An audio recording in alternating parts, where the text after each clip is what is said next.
Are we talking about national, cultural, and festival costume? Well, I guess, luma na ang mga nakita nyong nauna. Dahil ito ang bago. This is a modern Filipiniana inspired by Jollibee. Na walang ni isang Pilipino, bata o matanda, ang hindi natakam sa crispy-licious at maninamnam na chicken ng Jollibee. Kaya naman, dito tayo, crispy-licious ang tawa. Sa Talavera, bida ang saya. At hindi po ako mag-iiwan ng bastos at lumang mga kasabihan. Dahil naniniwala ako,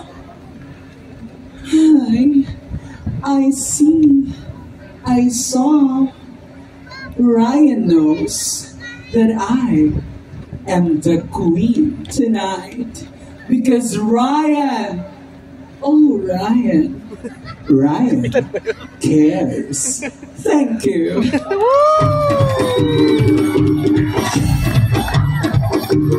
May nakalimutan ako. Si Jollibee, pag Pasko, namimigay ng burger. Sino ang gusto ng burger? Yung pinakamalakas na hiyawan, may burger!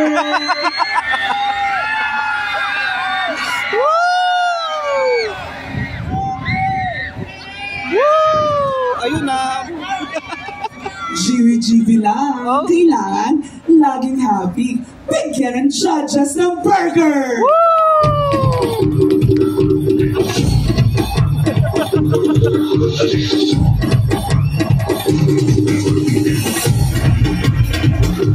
Ay, may pa-burger!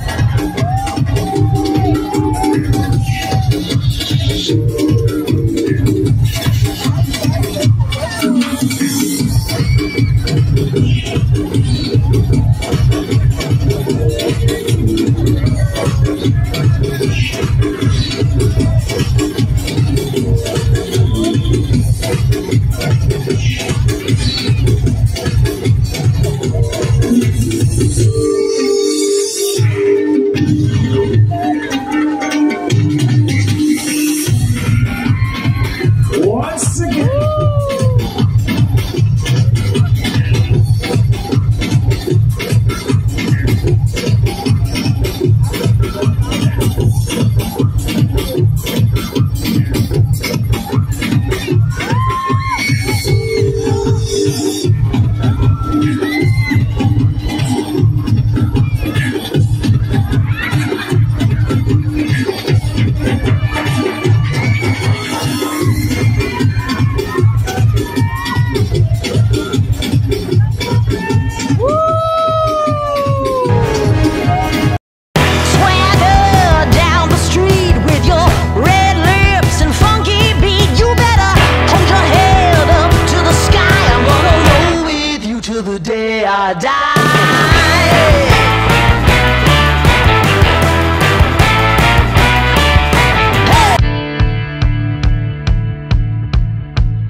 hawig ng buhok ni Mel or Kesty. Ang ating Miss Universe Top 10 finalist sa katatapos na pageant sa El Salvador. Talaga namang unpredictable, di ba? Dahil sa husay, ganda, talino, at sa kanilang mga sinuot, ay talaga namang hindi natin alam kung sino nga ba ang papasok sa top 5. Yes, at this point, our last but not least contestant, brother, Miss Yuki Ito. Hello. Hi, Miss Yuki. Hello din po. Hashtag number 18.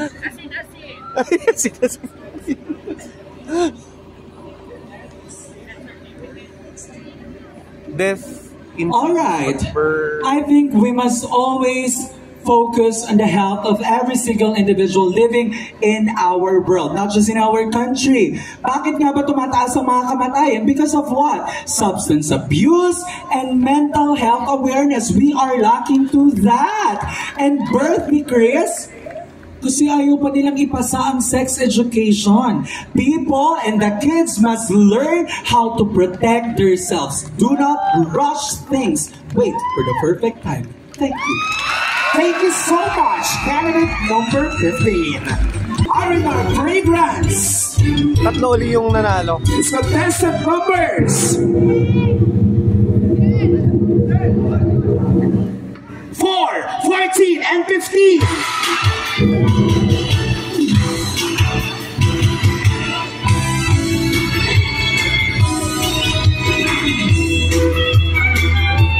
First special awards ni Matmat and Yuki.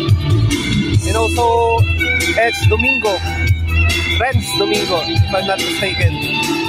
At this point, we will award Miss Silveria's Catering by Mr. Hansel Fergie.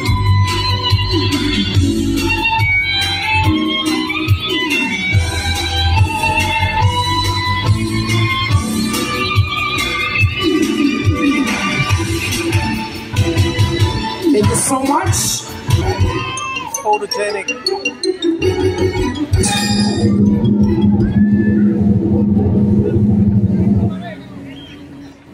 Candidate number 15.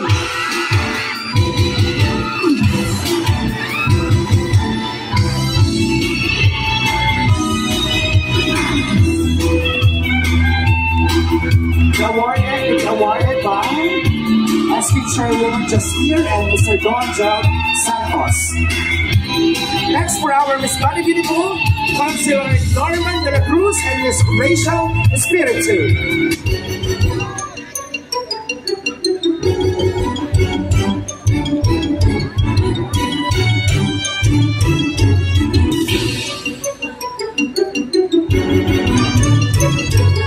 Our best in casual attire is no other than contestant number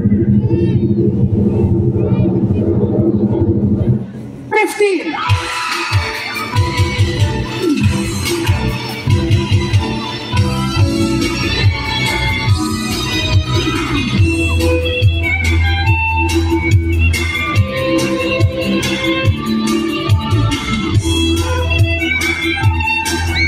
And our best in national costume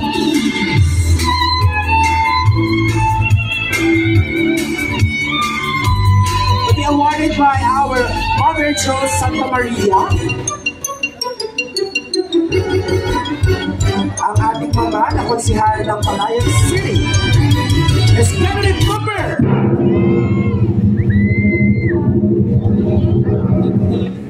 15. Ayoy, Jollibee. Hanggang saya costume. Our next award is our best in swimsuit.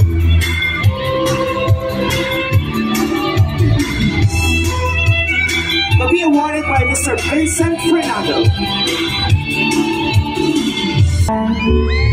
Oh, magandang dilan, puso ko yung nabira. Wala nang ginanais, biyaya na labis. Oh, magandang dilan, magandang dilan.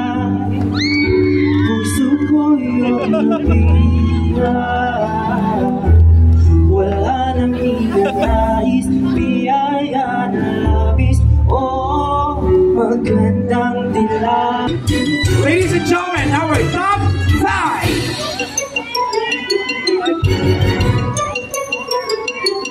Once again, thank you so much, CRT. Salute on sa inyo, napakabilis. Starting with candidate number...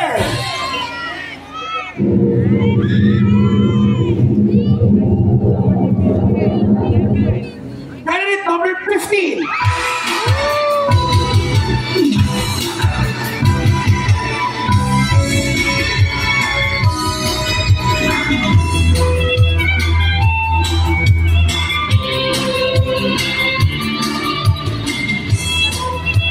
Just want to remind, wala po tayong time limit for our final Q&A. Pasensya na kayo, candidate, ha? At pinapahaba namin yung aguni ng inyong kaba. Okay? Nerve-wracking. Third question. Tuloy-tuloy. Ay manggagaling sa nag-serenade sa inyo ngayon. Oh! Yes. Microphone, please, sa ating judges. Mr. Rainer Arellano. Orsique. Hi, sir.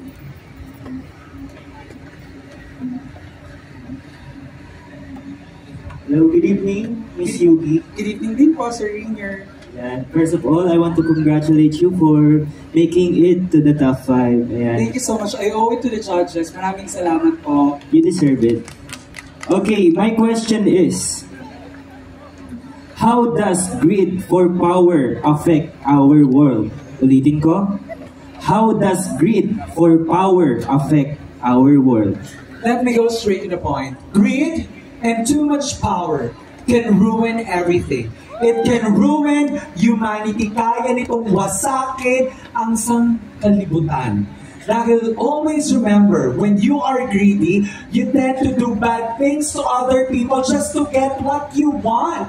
Nakakalimutan mo ng magpakatao dahil sa sobrang kagustuhan mo na makamta ng mga hinihingi mo. At pag nakamit mo na yun, you have the power. Money is power.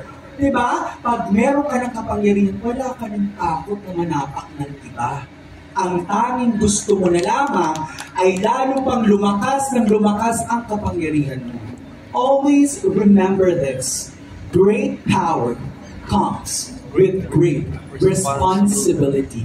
Kaya naman saludo ako sa mga taong may pera, may pinag-aralan at may kapangyarihan na handang tumulong at magbigay ng kanilang buong pagmamahal sa kapwa. Sila ang dapat nating saluduhan dahil sila ang tunay na bayani nating lahat. Thank you so much, candidate number 15. Candidate number 15 in Hito.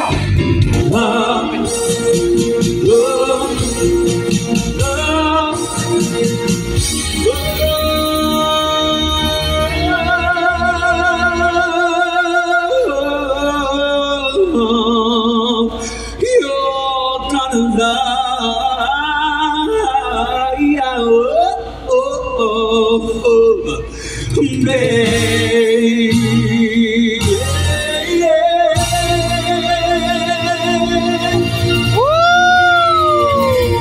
Thank you so much, finalist number 15, Yuki Ito. Our Miss K Dinarayan Universe 2023. At yung ating na po, automatic, she is our first runner.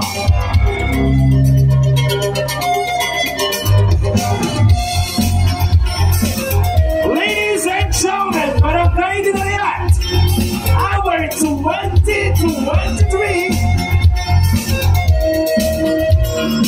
Miss Universe Dinarayan is no other than contestant number